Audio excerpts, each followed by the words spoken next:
Salut tout le monde, on se retrouve aujourd'hui pour parler d'highlighter. Et pas n'importe quel highlighter. Je vais vous dire un peu mon parcours par rapport à ce produit make-up en particulier. Et vous donner une petite astuce si vous êtes porté sur le naturel et tout ça, mais que vous trouvez pas forcément un highlighter de ouf qui vous convient, que vous trouvez que c'est trop cher, etc. Bref, moi j'ai commencé avec l'highlighter comme beaucoup d'entre nous de ma génération, je pense, et comme beaucoup de blogueuses, etc. par le Cindy Lou Manizer. Alors je crois que le Marilou Manizer était un peu plus populaire, mais moi j'avais pris le Cindy Lou parce que le Marilou était trop doré ou trop foncé, bref, je me rappelle plus. C'est un genre d'hybride entre l'highlight et le blush et franchement c'était un très très bon produit, mais qui n'est évidemment pas bio. Donc le mien est tout pété, donc je vais pas vous montrer à l'intérieur, je vous ferai peut-être un close-up parce que là c'est hyper risqué. Et puis donc par la suite, vous connaissez mon parcours, je me suis mis au bio, je me suis intéressée aux marques bio et j'ai mis pas mal de temps quand même à changer mon highlighter parce qu'il m'en reste encore énormément. Franchement 8,5 g, ça fait 5 ans que j'utilise le même et je n'utilise que celui-là, donc je ne sais pas comment font les gens qui ont plein d'highlighters. Vous avez quoi, des tiroirs remplis d'highlighters et vous ne les utilisez jamais, enfin je veux dire vous les videz jamais, enfin bref. Peu importe, j'ai mis longtemps à me dire, bon j'ai vraiment envie de passer au bio, je vais mettre celui-ci de côté, le Cindy Lou Manizer donc, et je vais en remettre de temps en temps quand j'ai envie ou quand c'est pas trop grave, quand je sais que je vais pas garder ça longtemps, etc. Mais bon bref, j'ai fini par m'acheter un highlighter bio, donc qui est le Boho et qui est en teinte Sunrise Glow, donc c'est la première teinte. Voilà, c'est pas l'highlighter le plus fou du monde, mais moi j'aime bien quand c'est un peu naturel, donc j'ai investi dans celui-ci. Et un jour, que je me baladais chez Aromazone, puisque vous le savez, je fais pas mal de mes produits moi-même, je suis tombée sur une pépite. Mais genre vraiment pépite. Je suis d'abord tombée sur ceci, qui ressemble étrangement à la couleur du Cindy Lou Manizer, et ensuite j'ai vu qu'ils avaient ceci. Alors là je pense que vous voyez pas grand chose. Donc tout simplement ce sont des petits pots de mica naturel. Donc le premier c'est le beige nude et le deuxième c'est le blanc brillant.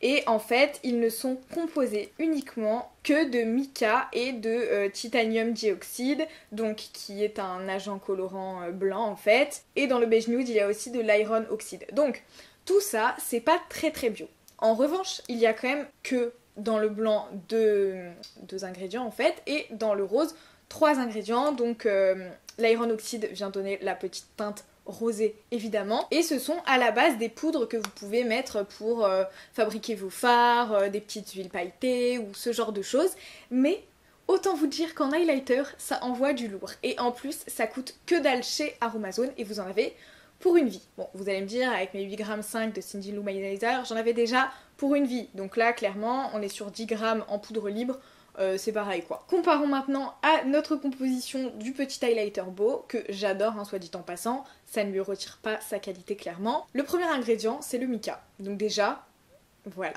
Ensuite silice, ensuite on a de la poudre de riz, de la poudre de jojoba, plein de choses, du zinc, du parfum, ah bon, du parfum, ok. Et ça peut contenir également titanium dioxyde, iron oxyde. Donc différents iron oxyde, puisqu'il y en a plusieurs, donc là il y a plusieurs numéros différents, je ne sais pas exactement quelles sont les différences entre tous ces trucs, mais de toute façon on a la même chose dans cet highlighter que dans nos petites poudres libres Aromazone. Et pour le coup, celui-ci, j'en ai autant en poudre compacte qu'en poudre libre dans les gros pots. Celui-ci m'a coûté 14,50 et un petit flacon donc de beige nude ou de blanc brillant ou quelle que soit la teinte que vous avez envie d'acheter, il y a aussi des dorés qui sont très très jolis, coûte 2,50 €. Qui dit mieux? Personne. Je pense que personne ne dit mieux. 2,50 € c'est juste ouf. Et donc évidemment, je vais vous montrer tout ce que ça a dans le ventre. Donc d'abord, je vais vous swatcher le Cindy Lou Manizer parce que voilà, pour que vous ayez une base de comparaison. Enfin, je sais pas si vous l'avez déjà testé, mais voilà. Hop, le Cindy Lou Manizer, qui d'ailleurs doit être un peu vieux parce qu'il ne brille pas de mille feux, ça fait plus blush vu d'ici. En dessous, je vais vous mettre le Boho. Je vais vous le faire en direct parce que je pense que ça n'a rien à voir. Je ne sais pas si vous avez vu parce que tout est très blanc, sachant que mes éclairages sont blancs et qu'il n'y a plus aucune lumière dehors alors qu'il est 16h30. Hop, en close-up, donc le Boho, c'est celui-ci, le Cindy Lou Manizer ici. Et là, je vais vous faire les deux derniers. Je pense que vous n'êtes pas prêts, clairement. J'ai pris un petit embout pour prendre de la matière. Oula, je ne sais pas si vous avez vu. Je pense que vous n'avez pas vu à cause de l'éclairage. Mais je vais vous montrer ça de plus près. C'est une tuerie, mais c'est tellement une tuerie. Hop, est-ce qu'on voit? On ne voit rien. Yes, merci la lumière. Celui d'en bas, c'est le beige nude de Aromazone.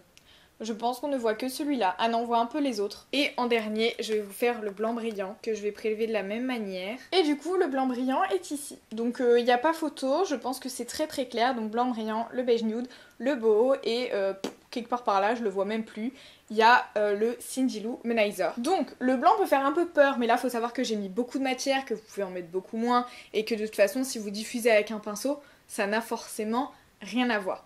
Donc ce que je vais faire, c'est que je pense que je vais appliquer le...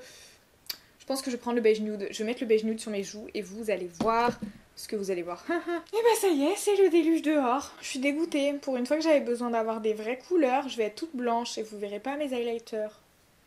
La tristesse. Vous voilà assez proche. De toute façon, bon, j'ai le teint quand même pas mal glowy. Ma peau est en excellente santé comme vous pouvez le voir. Et c'est parti. Waouh! Ouais, alors là, vous voyez une grosse barre. Mais promis, en vrai, c'est pas si choquant. Je pense que je vais prendre un pinceau pour estomper. Trop beau. J'en mets de l'autre côté aussi. Donc, c'est plus subtil ici parce que forcément, comme j'en ai passé un peu de l'autre côté, beaucoup de l'autre côté, ici, il y en a un peu moins et vous voyez, le résultat est juste ouf. Donc, je vais un peu estomper de ce côté pour faire un rendu peut-être un peu plus naturel quand même. Faut pas pousser. Ouais, j'en ai mis beaucoup et comme je frotte en plus, ma peau elle va devenir rouge parce que ma peau est extrêmement réactive. Bah voilà, ça me paraît pas mal. Vous avez toujours quasiment une barre à la caméra, mais c'est trop beau, c'est la folie. Ouais. Du coup, je profite que vous soyez proche, vous avez peut-être des couleurs moins bizarres là si ça fait le focus. Voilà, c'est quand même beaucoup mieux. Donc je disais blanc brillant, beige nude. Et ensuite boho ici qui est hyper naturel, je l'aime beaucoup pour ça hein, mais voilà. Et ici le Cindy Lou Manizer qu'on ne voit quasiment plus. Il y a un petit rosé mais en highlight bof.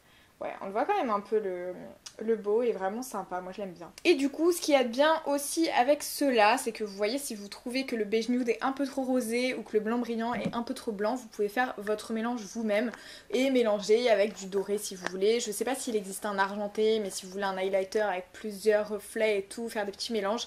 Enfin voilà, je trouve que pour 2,50 €, vous pouvez même tous les mélanger. Si vous prenez un doré, un argenté, un blanc, un beige nude, ça vous fera 10 €, donc ça sera toujours moins cher que tous les highlighters bio que vous pouvez trouver.